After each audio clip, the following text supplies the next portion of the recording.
Magandang araw sa inyong lahat mga ka-chicken, mga po-boys. Today, kasama niyo ako sa unang araw ng buhay ng ating mga sisiw mula sa incubation. So, mayroon tayong 22 healthy chicks, so stay tuned. Kasunod nito, ipapakita ko kung paano natin ihahanda ang tubig na may asukal para sa mga sisiw. Adding sugar to the water is important for their initial hydration and energy boost. Ngunit hindi lang ito ang mahalaga. Ang pagiging malinis sa kanilang inumin ay isa ring napakahalagang aspeto sa pangangalaga ng mga sisiw. Bago natin lagyan ng asukal ang tubig, siguraduhin malinis at disinfected ang waterer. Ang ganitong hakbang ay nagbibigay ng proteksyon laban sa mga posibleng bakterya at nag-aambag sa pangkahalatang kalusugan ng mga sisiw. At ako ay naglalagay ng 2 kutsaritang asukal sa ganitong lalagyan ng tubig. Kaya nang bahala mga boys, mga ka-chicken, ang magtansya kung ilan kadami yung kailangan nyong ilagay, i-mix doon sa ating tubig.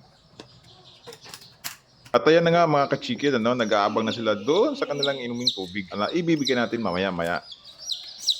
So the next is the marking of bloodlines. Marking bloodlines is important mga ka-chicken for tracking line age. Sa atin dito, ginamit natin yung 2 bloodlines, yung McLean Hatch and Golden Boy Sweeter. As they go along with their age, alam natin kung saan yung genetic ng ating mga stags or sisiw. Dahil McLean Hatch saka naka-cross doon sa ating Golden Boy, yung markings natin na ginagawa dyan is yung right nose. Hindi ko pwedeng ipakita mga boys kung paano natin ginawa yon kasi bawal dito sa ating YouTube.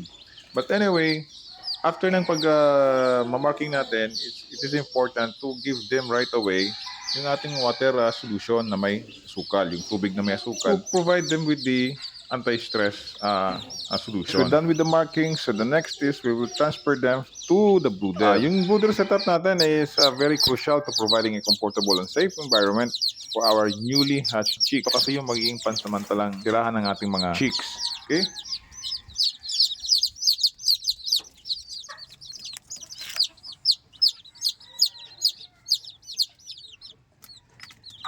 Alright, so let's talk about the first meal. Para sa unang pagkain ng mga sisiw, gagamitin natin yung Thunderbird Chick Booster. I'm not endorsing Thunderbird, no? It's your preference kung anong gagamitin nyo ding brand. But for me, I prefer to use the Thunderbird Chick Booster. At itong special na pagkain na ito ay idadagdag natin ng konti-unti simula sa pinakamaliit na halaga. Of course, panatilihin ang feeding area na malinis at tuyo palagi. Siguraduhin may laging fresh na tubig kasamang Chick Booster. Bantayan ang mga sisiw para sa anumang reaksyon. Kung may pagbabago sa kanilang pakiramdam, kumonsulta ka agad sa eksperto. At ayan na nga, sarap na yung ating mga sisiw sa unang pagkain sa kanila. And by the way, yung sinasabi ko kaninang 22 healthy chicks, may dalawa tayong mayroon deformity pala doon sa kanilang paa. Isa na ito na hindi natin napansin ng una. So may deformity siya, but we will still add them.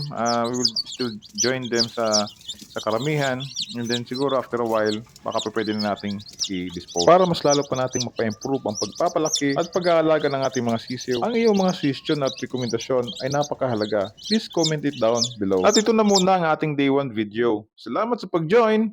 Abangan ang mga susunod na mga hakbang sa pagpapalaki ng ating mga sisiw. Peace!